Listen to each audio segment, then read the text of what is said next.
Good afternoon, everyone, and thank you for coming. I'm Erin Shoemaker, Senior Healthy Living Editor at the Huffington Post. I am also today's moderator. Today, just days before Earth Day, we're talking about America's drinking water with a focus on lead. Where do we stand more than a year after Flint?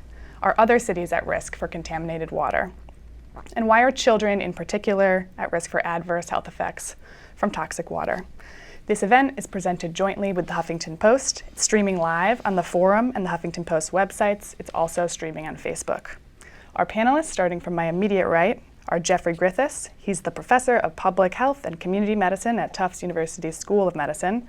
He's also former chair of the U.S. EPA Drinking Water Committee Science Advisory Board.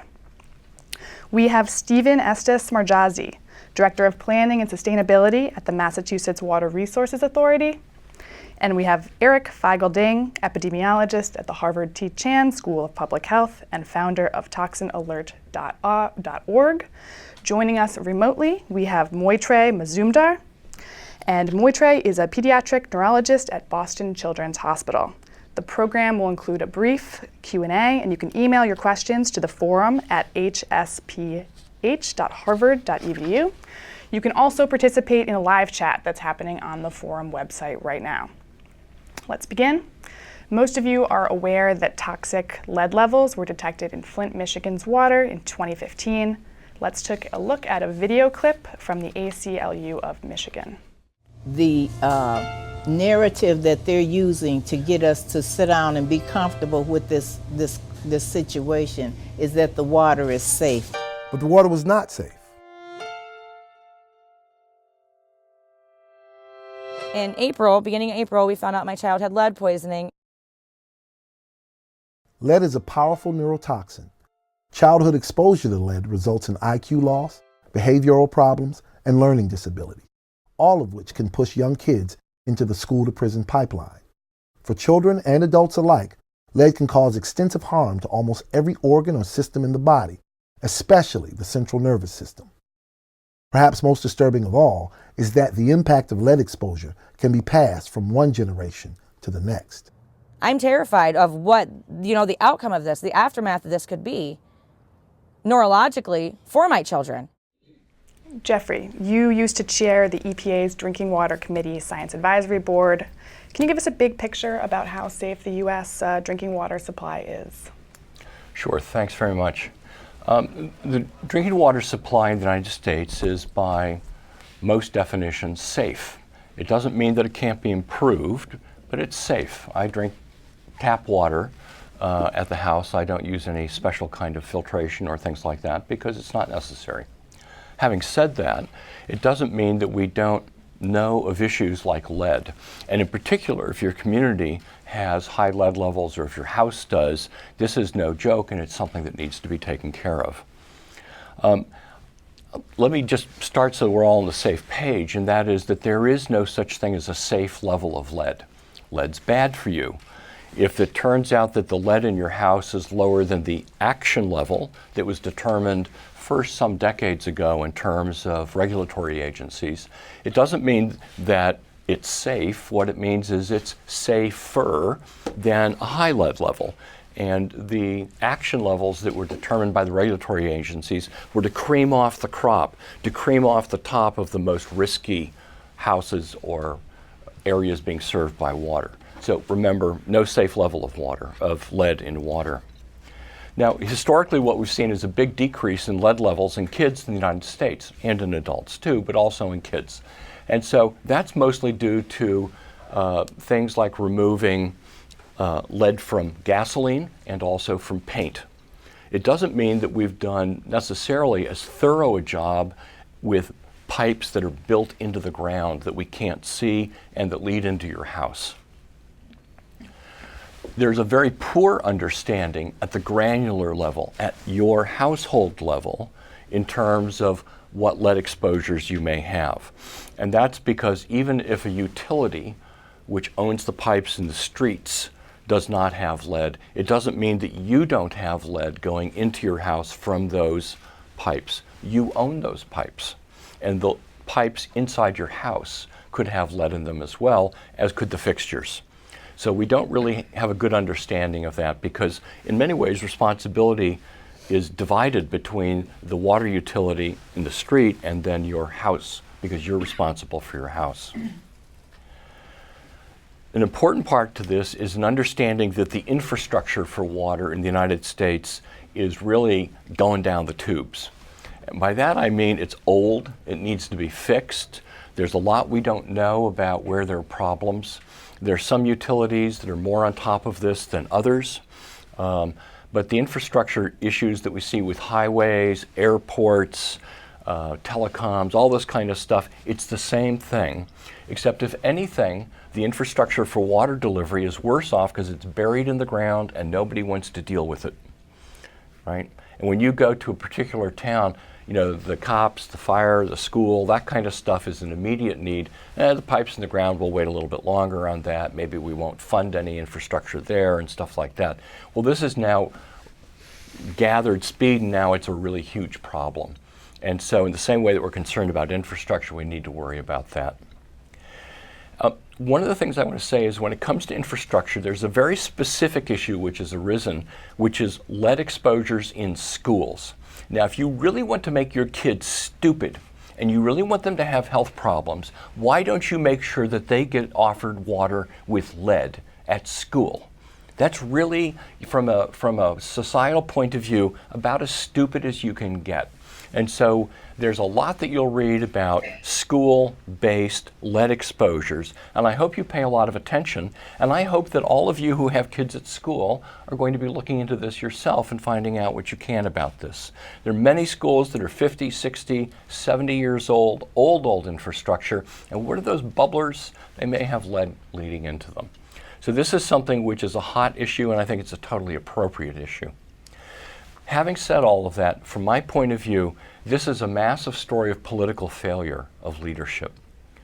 This is not a political issue. This is not a Republican, Democrat, anarchist, or socialist one. This is a public health issue, and it's a symptom of our failure to be able to unite around obvious stuff that needs to be dealt with, from my point of view. So maybe later I'll talk a little bit more about the failure of political leadership that's involved in this, but let me stop right there. Thank you. Stephen, as a director of a state water authority, you need to grapple with practical issues of safeguarding drinking water supplies. Can you share some of your thoughts on that? Sure. That's a great introduction by Jeff, and I'd say I agree with him generally. I drink tap water. Generally, our water supply is pretty safe. We've made huge progress in reducing lead levels in most systems around the country in the last 20 or 25 years. Here in the Boston area, we've seen a 90% reduction in lead levels in homes with the highest risk, homes with those lead service lines that Jeff mentioned. It's important to realize there's not lead in our source water in most communities. There's no lead in the pipes in the street. The lead's there, and you may remember this from your high school chemistry, I hope in an audience here, that lead's the universal solvent. It wants to dissolve any metal that it's in contact with. Water. Thank you. Water is the universal solvent. It wants to dissolve any metal it's in contact with, including lead. If you've got an old home, you may have a lead service line connecting the water main in the street to your home. You could have brass fixtures in the home. Lead service lines weren't installed after World War II mostly, but up until 2011, Congress said that lead-free is up to 8% lead and brass. So if you installed a new faucet thinking it was best thing since sliced bread, it could still be leaching lead into your water if that water sat stagnant for an extended period. So we, the water industry, share responsibility with the homeowners for dealing with this problem. We do what we can to make the water less corrosive. That's why we saw a 90% reduction in our lead levels here in the Boston area. Homeowners also need to be aware of the issue and do what they can, and we'll talk more about that. Kids are better off than they used to be. That's great, but there's still work to do. We still have some lead in our water. There's still some lead in kids' blood. We'd like to see both of those as close to zero as we can. So that remaining risk can't be ignored. Can't rest on our laurels. 90% reduction in kids' blood levels is great, but children still have lead in their blood. This is a lot of our conversation comes up after Flint. What happened in Flint? Well, a firestorm of things that went wrong. In the risk business, we often talk about the Swiss cheese metaphor. You can imagine you've got one piece of Swiss cheese, you can stick your finger through a hole. If you've got two pieces, the holes probably don't line up. 3, 4, 5, 6 pieces, pretty unlikely that the holes will line up. But if they do line up, you can stick that pencil or your finger right through all 6 layers. We try in the water business to have all these layers of protection, multiple barriers in treatment, multiple barriers in source protection, layers of regulation at the state and local level, so they don't line up. But in Flint, they did. Changed their source water, didn't do a good job on corrosion control in their treatment. They had about half of the homes had lead service lines. Money was more important to the emergency manager than people were. That's pretty clear from the evidence. State regulators could have picked up on this, but fell down on the job. Maybe worse than that. We'll see what happens to those who were indicted. And the federal regulators could have picked up the problem, but didn't until quite late. All of those things, that firestorm of events, resulted in really awful water quality. Well, it shouldn't have happened. The science is clear. If you don't do corrosion control and you add a corrosive water, you're going to have lead in the tap water. Regulations are clear. Flint should have been doing corrosion control. They weren't. The problem was in plain sight. The water didn't look like this. It was bright red. Every time I show a picture of that, I'm astonished that it didn't cause the whole system to shut down to say there's a problem here, we need to fix it. So everything that could have gone wrong did go wrong, both in the physical sense and in the regulatory safeguard sense. So I like to say let no crisis go unused. In our business, crises generate interest, they generate enthusiasm, they generate political will. Maybe we'll have some political will now. It's been hard to make an argument for assets that are buried in the ground, especially if they work. You turn on the tap and the water comes out. Here in the Boston area, it's great, it's cold, it's clear, it's tasty, but it's hard to get people to realize that it's going through pipes that could be 150 years old, and that their home could have pipes that might be causing them a problem.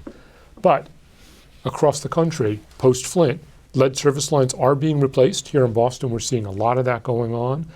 Consumers know more about lead and are paying more attention. They're asking questions, not just about their school, but about their home. And there's an opportunity for us to deal with this aging infrastructure. We can take that. There's a possibility that people will be willing to make a little bit of extra investment, both on the public side, in the streets, and on the private side, in their homes. Here in the Boston area, our board of directors at the MWRA allocated $100 million to deal with lead service lines post-Flint. Something we thought needed to be done. We wanted to make sure that cost was not an excuse for local governments not to ask. Right, I hope other cities follow suit. For a more personal perspective, we are going to turn to Moitre remotely. Moitre, you treat children who've been exposed to lead. Why is lead exposure so harmful to kids? So I think that the focus on children and children's health is entirely appropriate when we talk about lead poisoning or lead exposure through drinking water.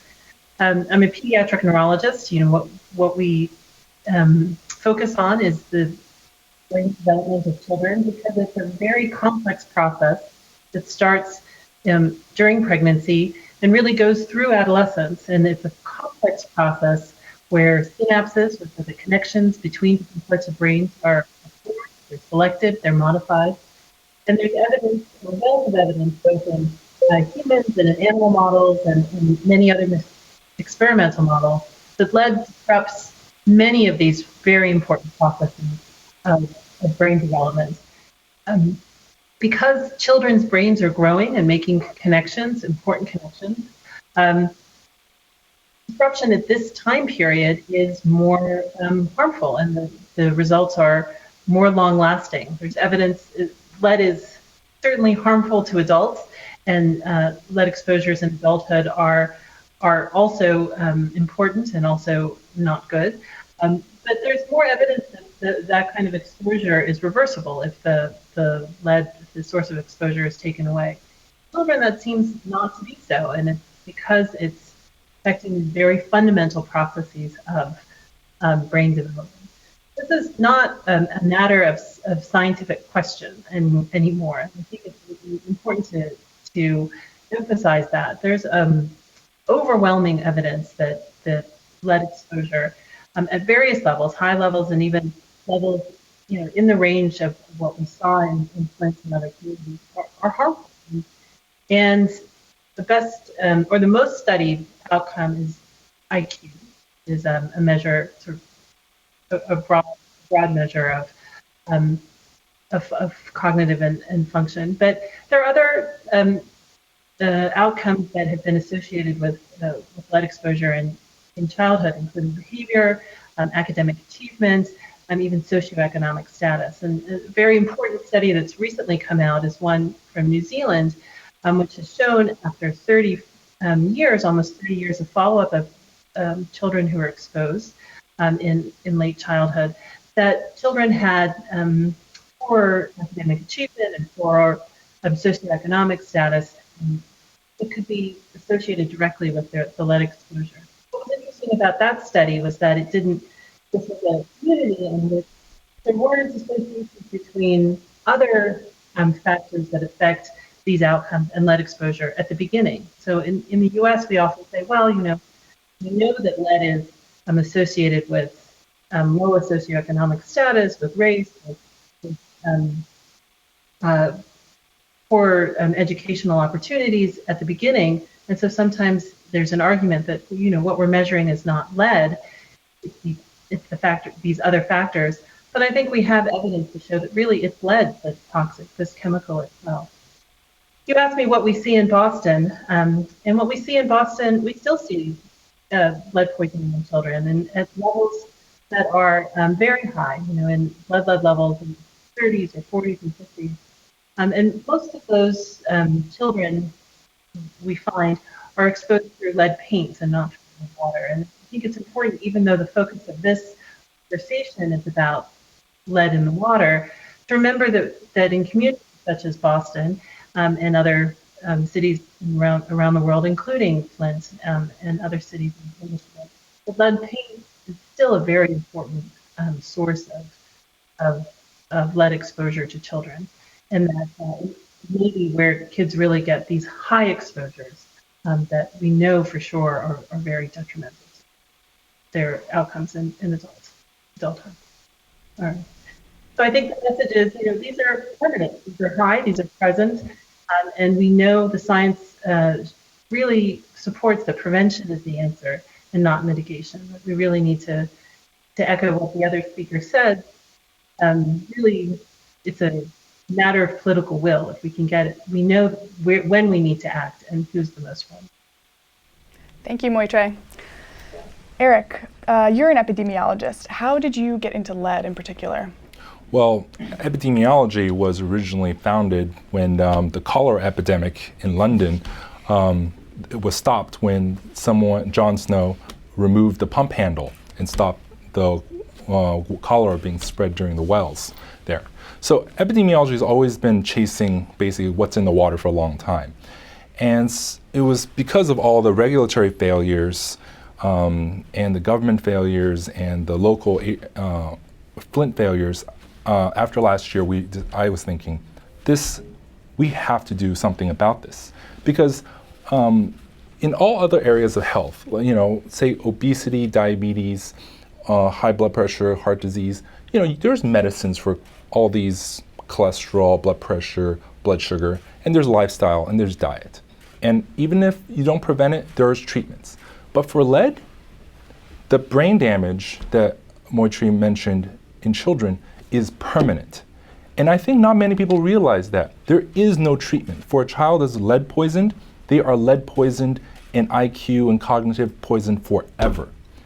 And so in that context, the prevention is the only thing you can do. But at the same time, how do you prevent something like this if most people have absolutely no idea what their water toxicity level is? What do they do? Where do they turn?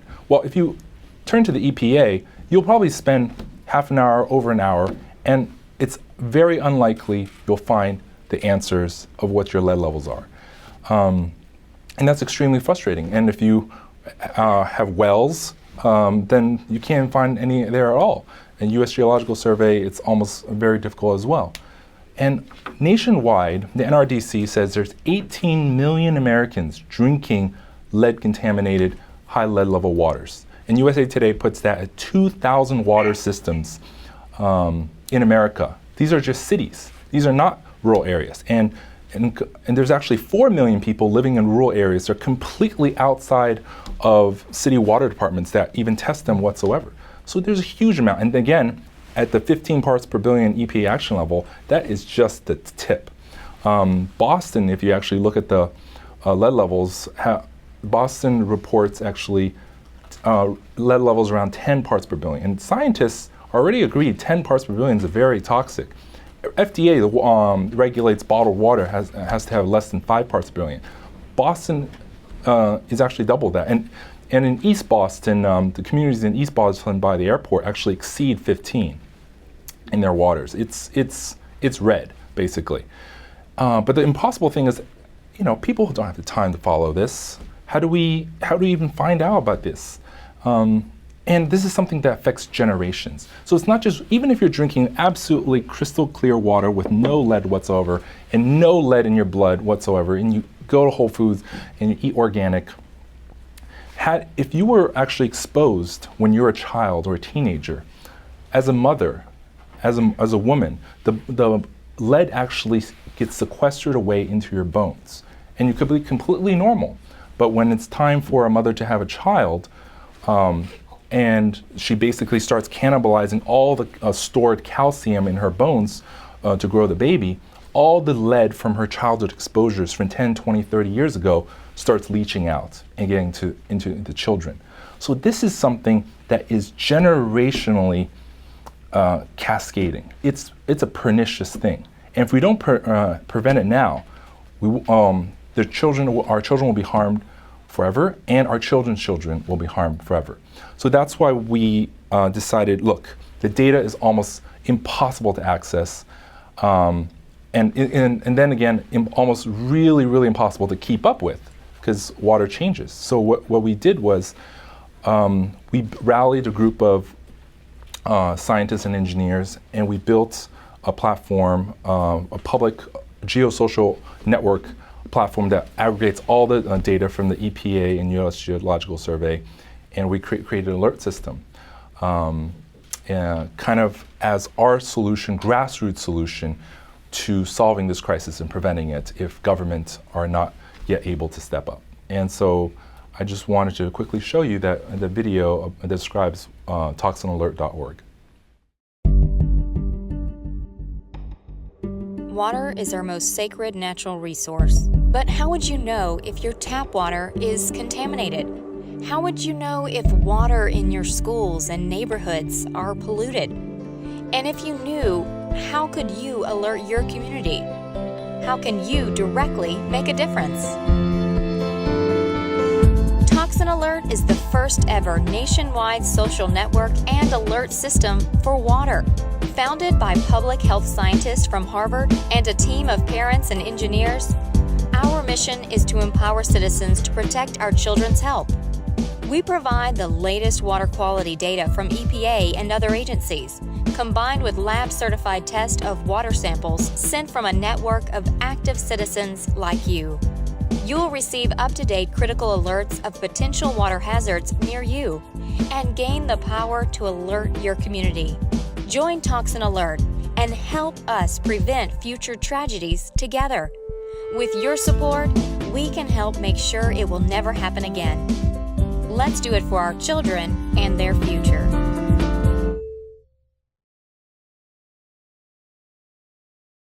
So we just heard about an innovative way to empower and communicate with the public about drinking water risks.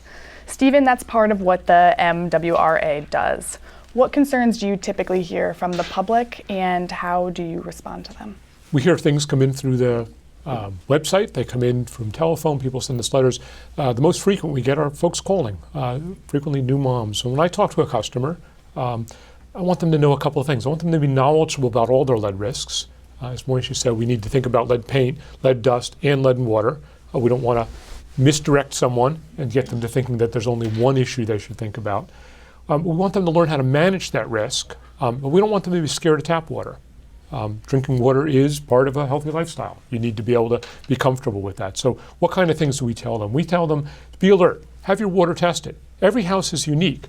Knowing what the level is across the whole city in high-risk homes doesn't tell you if you have a high-risk home, it doesn't tell you what the level is in your home. If you really want to know about your tap water, you have to have it tested there. We provide that information on our website. You can actually go and find a lab and take care of it. Some cities actually provide the service for free. We don't do that here in Boston yet. If the water hasn't been consumed for a while, we say, look, fresh water is better than stale. It works for vegetables, works for tap water. If the water hasn't been used for a few hours, it's more likely that if you have any lead in your piping material, that lead service line that Jeff mentioned or the brass that I talked about, that it could have lead in it. So we say don't use stale water, use fresh water. Flush the toilet, take a shower, run the water in the kitchen for a bit until after it's cold. That water's coming out of the main. You don't have to waste water to do it, but if you think about it. And in particular, we're really careful with folks who have infants that if you're making baby bottles, use cold water, use fresh water, not stale. Don't use hot water. Hot water is always going to have more lead in it. It's been sitting in the pipes warm, it's going to dissolve more lead. There's a temptation in the middle of the night to use the tap water right from the hot water tap to make that bottle rather than wait to put it in a pan and warm it up, but don't do that. And we tell them to pay attention. Find out if they have a lead service line, and if they do, work with their utility to get it out, and look for their annual water quality report and get some of the information that's hard to get on the website, but that every utility has to mail to your home. And then call us up if they have questions. My experience has been almost every water department's happy to answer questions if a consumer calls with real questions. Be polite, call up, ask us questions. Right. I do have to wonder, with the recommendation to run water, though, how does that jive with what we're all kind of the water conservation and environmental recommendations that we're getting from almost every channel right now? So we say use water for other purposes first. Wash dishes in the kitchen, fill up a water bottle for your plants, then you've got fresh water. And if you're in a situation where you're more concerned about conservation, fill up a pitcher when the water's fresh, put it in the refrigerator, and then the next time you come back to the kitchen, 4 or 5 hours later, you don't need fresh water out of the tap. You can use the water out of your refrigerator. Right. You don't need to waste water to have good water. So it's going to take a little bit of extra effort, but obviously not having lead poisoning is worth it. Exactly. And then I want to put this kind of on a big picture look. Where do we stand in the face of the current administration's proposed EPA budget cuts? Jeffrey, maybe you can speak to this. Are any of you worried about that we could undo some of the gains that we've made? Well, it's interesting from an historical point of view, and everyone's got a little bit different take on this, but remember that the EPA was the creation of a Republican administration with bipartisan support because of the recognition this was a public health issue and this was not a political issue. And so the EPA has gone through its ups and downs and so forth like that. But before we come to the current administration, don't forget that Congress cut the EPA's budget by on the order of 20% just a few years ago. And so now the proposition is that we're going to cut it by, 30%. So we're probably looking at an EPA that's less than half the size of what it was 8-10 years ago. Now it's interesting because people, in my experience, they say, oh, the EPA will take care of that. The EPA needs funds to do things as well. They need that both to do research and they also need it to conduct regulatory oversight. A lot of people don't know this, but the EPA is at the federal level and the states are down here and the states are what implement the regulations. Now, there's a few exceptions to that that have to do with Native American sites in a few states which have kind of given up on doing anything. But so this is called primacy. So the EPA sits up here and everybody refers to the EPA as a source of guidance and things like that. They're supposed to be where the expertise lies.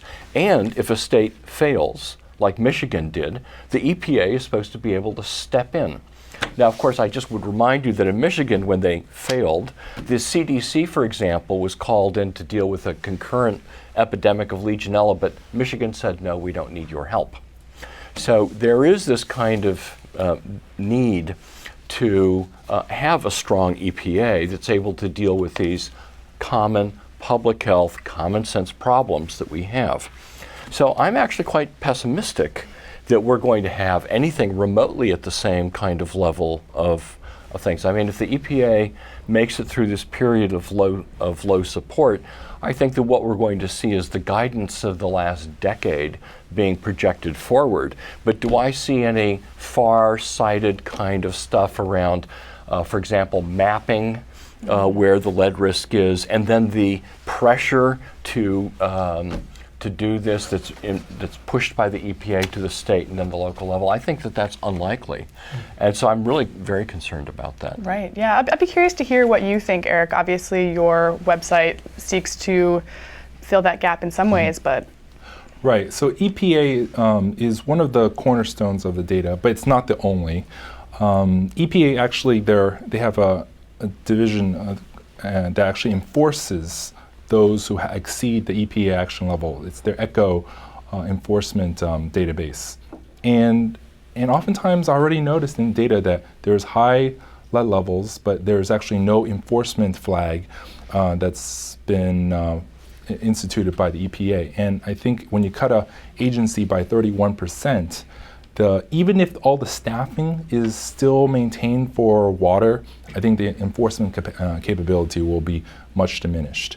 And also the updating of data, I think also U.S. Geological Survey will need to step up a lot of their sampling of groundwater, which is very susceptible to fracking, for example, and other runoff contaminants that a lot of rural America is entirely dependent on, and which right now is a completely black box. So EPA can only play with the cities that do report, and also many cities, if they're small to rural towns, they only do testing once every 2, 3, 5 to 7 years, once every that long of a period.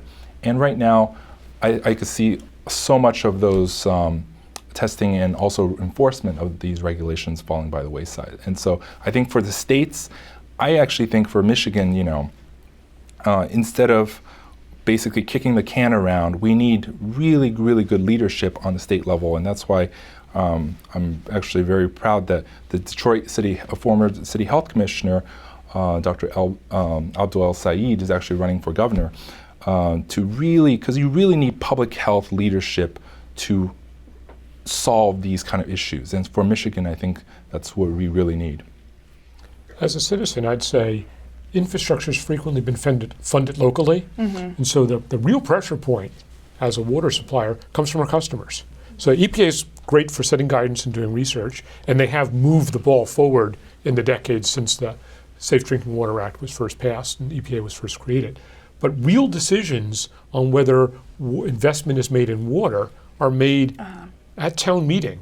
They're made at city council. They're made at the water board, and they're made because customers, citizens say, we want to have better water. So get your water quality report. If you don't like it, if the data on Eric's website doesn't please you, talk to your local folks, because even without EPA, progress can be made locally. I want EPA to be strong, but local actions it's where the rubber hits the road ultimately. And EPA doesn't give us money for water pipes. And I think local cities contributing their own data beyond, instead of local cities reporting to the state, reporting to FDA, if they directly report to a centralized database like Toxin Alert, which is entirely nonprofit, and local citizens getting involved, we can fill in some of those gaps where EPA will drop the ball in the coming future. So I would be curious, do either of you have examples of some cities that are doing this really well, some local governments that are maybe the gold standard that some of the Flint, Michigans of the world should kind of look to? I'm not a water regulatory, but I've seen that there are a lot of cities that do update regularly to the EPA and other states, but also other cities that do not. I don't want to name them any names, but Boston could also test more than 25 samples a year for the entire city of Boston. And I know that, and New York can sample more than 100 sample for the entire city of New York City. But I know they have very great public health departments, and I know many people in them, but I think raising the profile of water in these health departments and water departments together would be really critical. Give me some good examples. Good examples. Lansing, Michigan. We've talked a lot about Michigan dropping the ball. Individual cities in Michigan haven't dropped the ball. Lansing made a decision quite a few years ago that they were going to remove all their lead service lines. They went ahead, they paid for it locally, came out of their water bills. They've eliminated every single one of those. Excellent progress.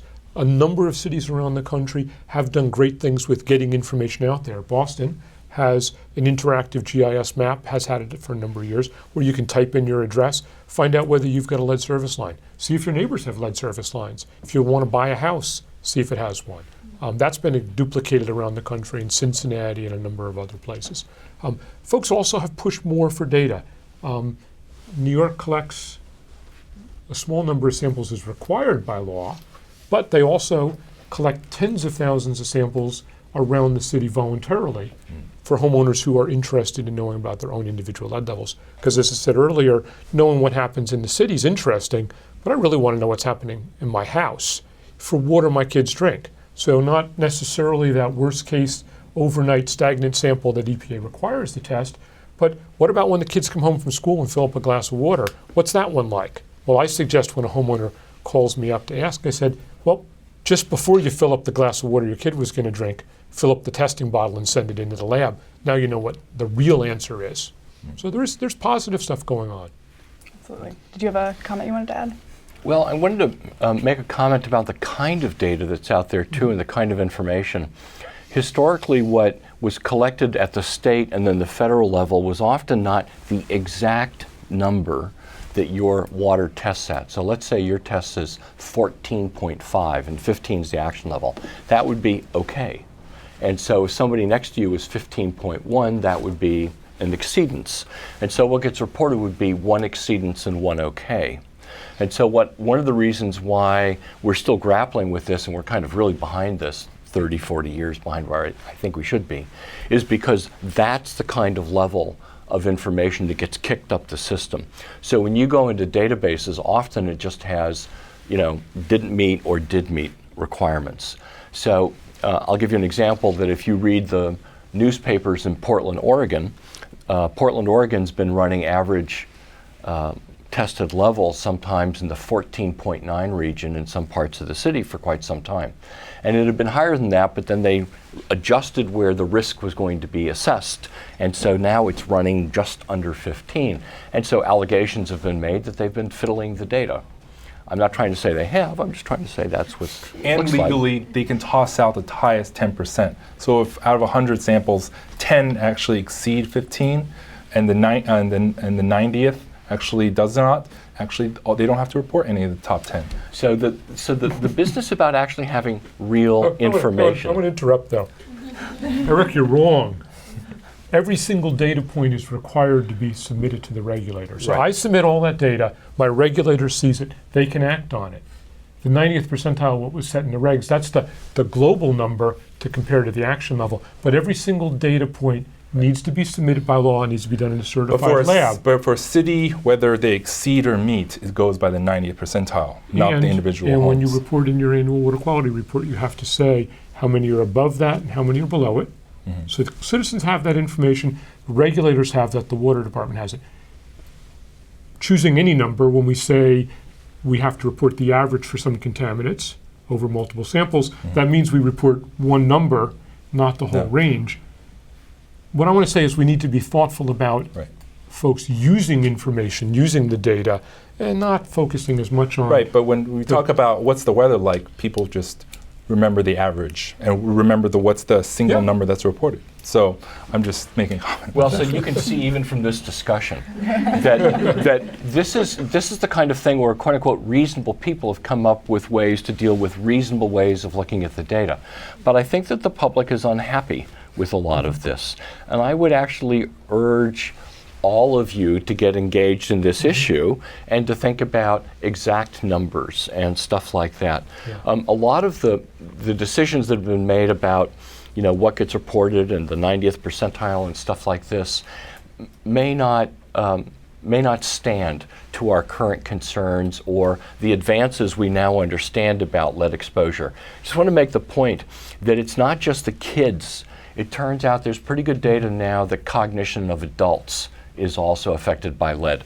So if it turned out I worked someplace with lead, as I did in a steel factory when I was a kid, had a lot of lead in it and so forth, it's in my bones. And I'm going to get a little bit more demented a little bit earlier because of my lead exposure when I was young. in addition to whatever hypertension I might have that might have been contributed to. So it may not be in an individual that it makes you hypertensive as opposed to not hypertensive. But if you look at 1,000 people, the whole thing shifts a little bit. And the same thing with cognition. So this is really an issue that affects all of us. Yes. We are going to move on from statistics for just a moment, and we are going to move to our Q&A segment.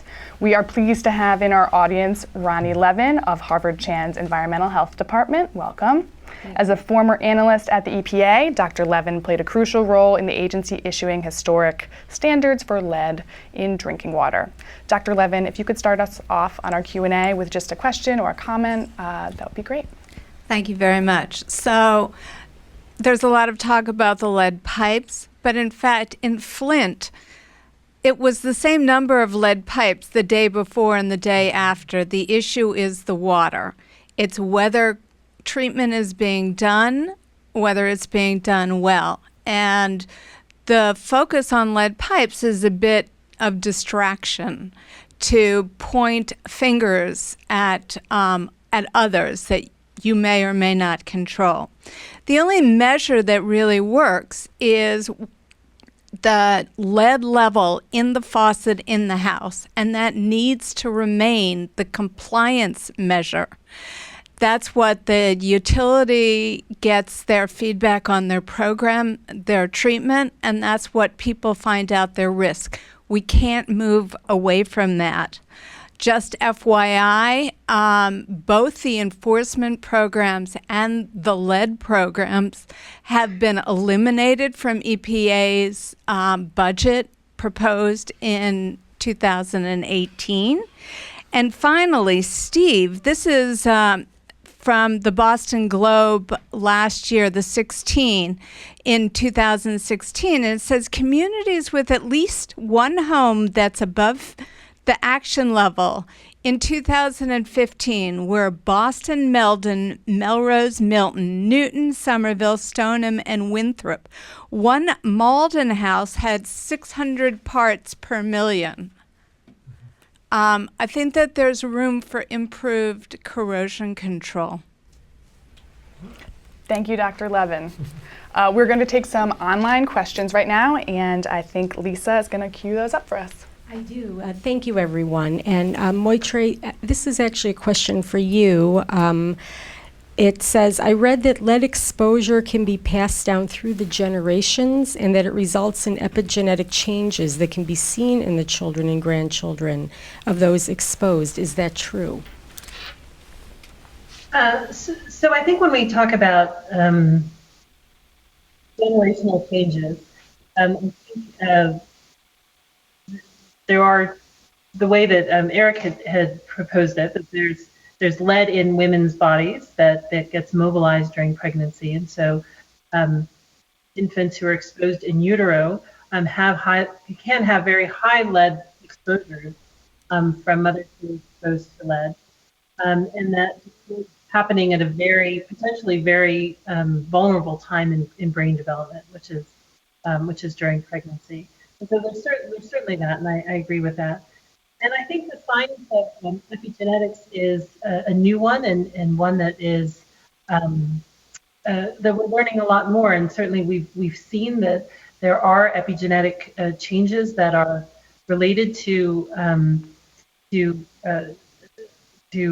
lead exposure. I don't know that we have the science yet to say that those particular changes that we've observed we can relate very strongly to cognitive outcomes. So I think we're not quite there yet in making that connection. Thank you. Thank you. Actually, I'd like to take this one because the mayor's office from Lansing, Michigan is sending a comment. And we were talking about that. Greetings from Lansing, Michigan, where we removed our last active lead service line last December, a 12-year, $42 million project. What are the prospects for much-needed changes in the LCR to address flawed first-draw sampling techniques and using the 90th percentile as the standard for compliance? Because lead is a zero-tolerant toxin for children, shouldn't we do more to protect the 10% of the households that can test far above the acceptable action level while their water supplier gets a passing grade? Great question. From somebody who's Thank actually you for done watching, Lansing. done some great work. I would say, there is room. EPA is in the process of revising the rule. They've been at that for 13 years now, slowly getting towards the finish line. We hope that they'll get there. There's a couple pieces. One, I think the recognition, we talk about pass, fail. We don't pass and fail the lead copper rule typically. We exceed or don't exceed a level which requires additional action. One of the things that's been recommended by the National Drinking Water Advisory Council, I served on a working group with that, is to say that rather than using this above below to push action, that those actions should occur continuously in every system. So right now, mandatory lead service line replacement, as was accomplished in Lansing, is only required for systems that are over the action level. The NDWAC, the National Drinking Water Advisory Council, suggested that every system should be removing all their lead services over some period of time. There's some debate about how long and how that would be done. And that our goal should be recognized as moving towards zero. It's difficult to get to zero, just as it's been difficult to get to zero in children's blood lead level from lead paint. There's still plenty of homes with lead paint out there. But taking every action we can, water, paint, dust, to move in that direction. Interestingly, the American Water Works Association, our trade association, fully endorsed, their board voted, the first time that they voted to fully endorse a recommendation of this type. It's been movement from let's do corrosion control to finally let's get all the lead out, reduce that risk. And Dr. Levine's comment, the thought that lead service lines are a distraction is in some ways misguided as well. If we had had failed corrosion control and a change in source in Flint and there were no lead service lines, the lead burden those children received would have been much smaller. It's like that bit of Swiss cheese. You needed to have both the lead service lines and the failed corrosion control to have that dramatic increase. So we need to do both. We need to do corrosion control, need to continuously work on that, not be satisfied, but we also need to get the sources of lead out. Thank you. I'll do one more online, just so I know we're running a little bit late, and we'll see if our audience here has any further questions. Here's one. I was extremely disturbed by the recent Reuters article about lead poisoning in California, including areas of Fresno and Oakland where lead levels among children were as high or even higher than in Flint. How much of that was due to lead in water, and how common is this scenario across America? I was stunned at what I read. I think that that's a really excellent comment, because what's happening is coming out of the woodwork are many stories which have not been as well documented as Flint because of the notorious kind of aspects to it, and what in many people's view is criminal negligence by the people who are running the city. And what we're seeing is that there are places where lead levels in children are higher than Flint, and where long-standing problems have existed, and again, no investment in infrastructure, no interest by the political infrastructure, little knowledge or awareness by the public to help drive that kind of process. So I think that actually Flint is only emblematic of a really big problem that we have, and we don't have good idea about how extensive this problem is.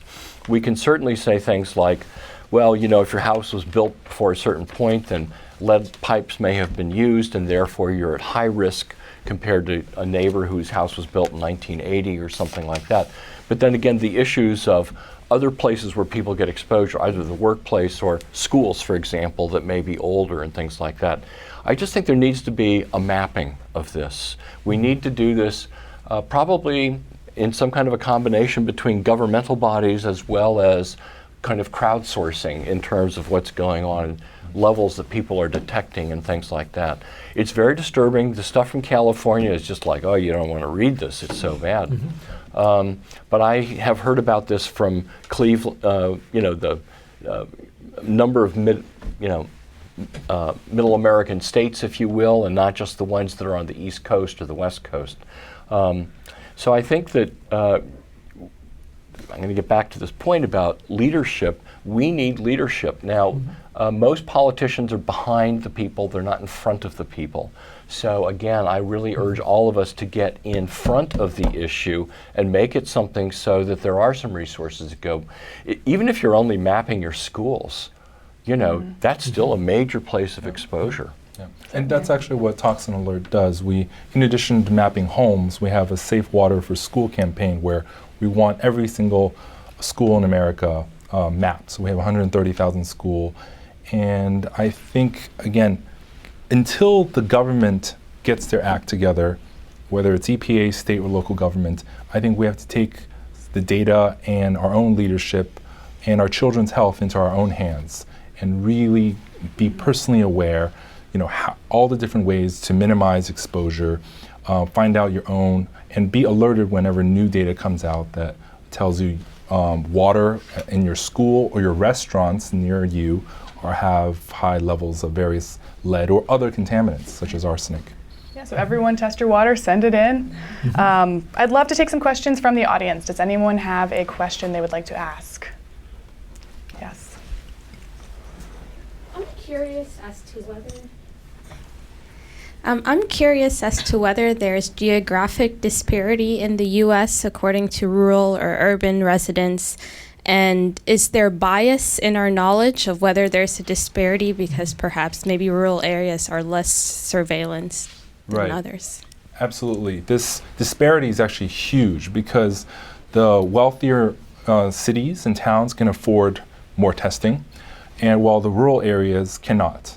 And so Flint is one of those emblematic issues. It's also a Rust Belt city. But in addition to that, again, as I mentioned before, there's 4 million Americans who completely are out of the water systems, zero testing whatsoever, because they're dependent on wells, and wells have almost very little testing whatsoever.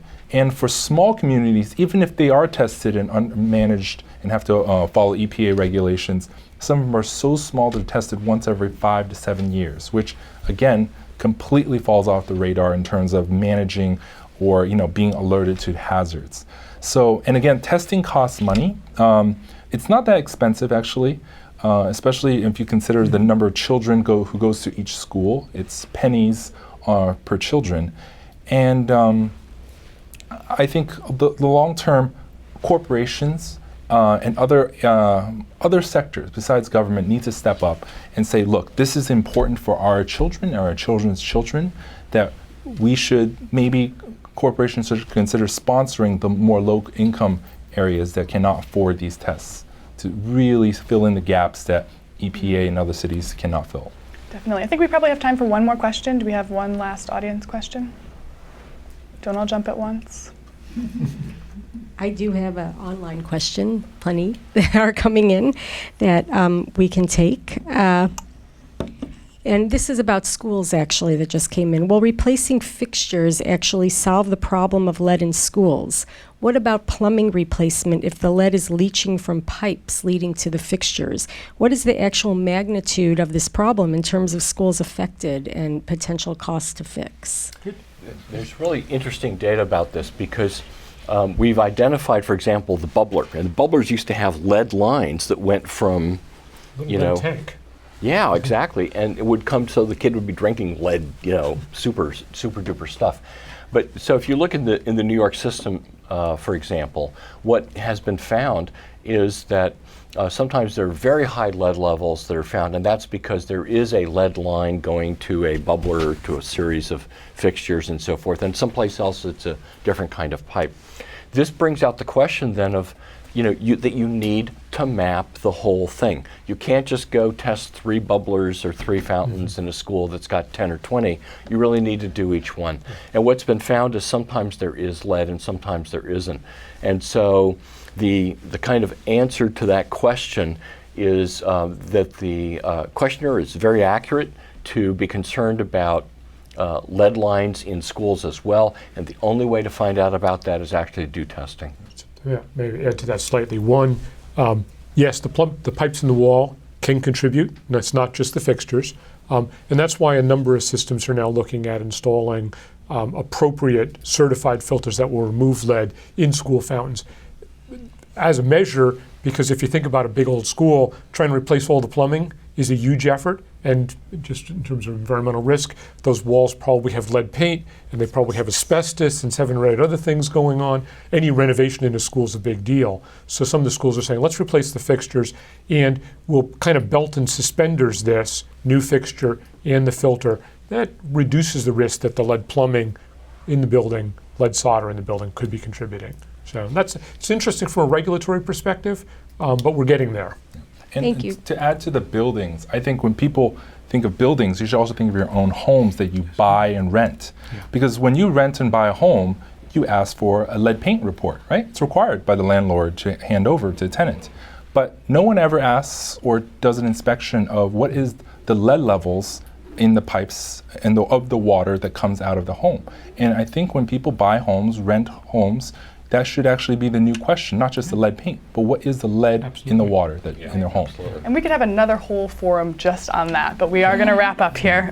So each of you, I'm going to ask that you finish by clearly identifying a policy takeaway on the subject. And Jeffrey, would you like to start? Sure. I'd like to say that I think the magnitude of this lead problem in water is big, that every time we lift another rock, it looks a little bit worse in terms of how this is. We see lots of granularity, e.g. some places are fine, other places are terrible, and stuff like this. I think this needs to be part of a national debate. And I think that Flint is great, and I think it's wonderful that the political class decided that we're going to help the people in Flint, but the people in Flint are not the only people at risk here. And so I think that what needs to happen is there needs to be people who say, no, we're not going to stand for dismantling of the program that's supposed to be looking at lead, and I don't think that we need to be kind of ignoring this. We need to devote some money. What I'm used to saying to people is, again, if Al-Qaeda dropped, lead into our water, we'd be all over this. So guess what? Pretend Al-Qaeda dropped lead into our water and we want to find out how bad it is. Let's make it part of, that kind of an assessment. Think of it in a different way. And this is permanent damage to your kids, your grandchildren, and by the way, you're going to get demented a little bit earlier too. So this is no joke. This is really everybody, and if you care about your kids and yourself and your spouse and all that kind of stuff, then this is something that you should elevate, and politicians will react to this. And if we make it, again, a public health issue and not a political issue, I think we're a little bit more likely to see an appropriate degree of movement on this.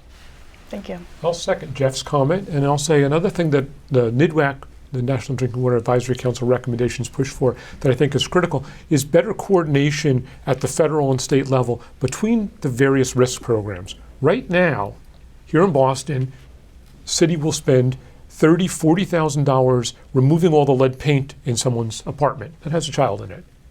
They're not allowed to spend a nickel on removing the lead service line. They will tell the homeowner that the home has been de-leaded. They will certify that the home has been de-leaded, and they can leave brass fixtures that have lead in them and a lead service line and not even test the water to say, well, you've got it, but it's not a problem. Simply ignored entirely. Coordination across all these different exposures is the only way that we ultimately solve the issue of exposure to the child. We can talk about where the lead is, but it's how that lead then gets to the child that we need to worry about. Absolutely. Eric? And I think for my perspective, it's really about public knowing what is their lead in their home, in their community, their schools, the restaurants that they go to. And if you don't know, find out. Oftentimes, many city offers a free testing if you request it, or conduct your own certified laboratory testing. And I think also for the rural cities in America, we really have to focus on them because these are our future generations. And I think we cannot just let them live in the darkness of this black box, Wild West. We have to increase testing and awareness there. And when you rent and buy a home, please ask for it to be part of your inspection.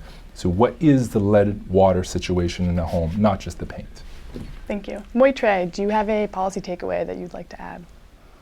I think the one thing I would try to bring back into this discussion is this is something that affects everybody, but it affects some communities more, and we already know that. There are already communities that are more vulnerable, and those children have multiple threats to their health, of which lead is just one.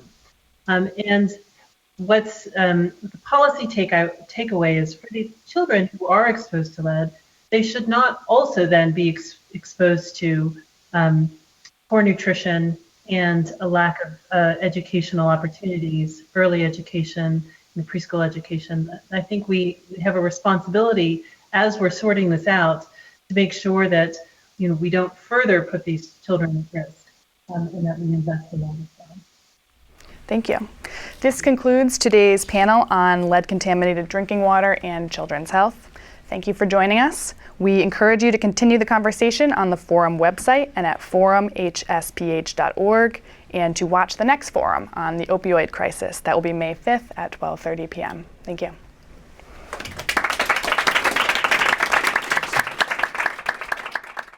If you are interested in supporting this program and others like this from the Leadership Studio at the Harvard T.H. Chan School of Public Health, please call 617-432-1318 for further information.